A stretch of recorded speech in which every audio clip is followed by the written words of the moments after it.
Hey there! In today's episode of Analytics Academy, I'm going to show you how you can use a tool called Attributor to capture UTM parameters in WPForms so you know where your leads and customers are coming from.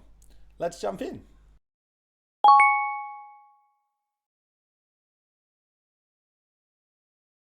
Attributor is a small bit of code that you add to your website.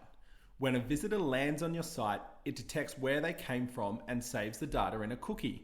Then when they complete a form on your website, it writes the data into the hidden fields on the form. And finally, when the form is submitted, this data is captured and can be sent to your CRM and various other tools. There are a number of benefits to using Attributor.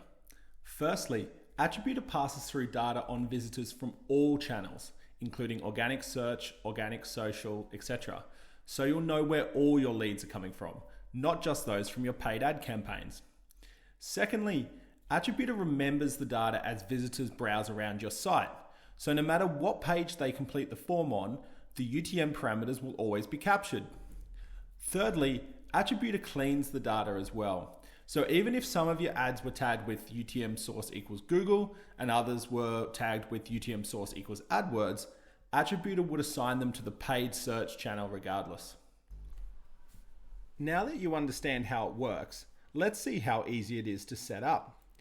When you sign up for a free trial, you'll get given a bit of code to add to your website. Depending on what theme you're using, you should just be able to copy it, go to the settings section and paste it in. You can also use plugins like Add Header and Footer Code to add the code in, or add it via Google Tag Manager. Now go to the form you want Attributor to work with and drag and drop 6 hidden fields to the bottom of the form. Now open up each of these form fields and give it a name and default value. That's it, you're done. Now when someone completes a form on your website, Attributor will write information on where they came from into these hidden fields and it will be captured by WPForms. You can then include this information in your lead notification emails, store it in a spreadsheet, send it to your CRM, whatever you need. To learn more and start a free trial, visit attributor.io today.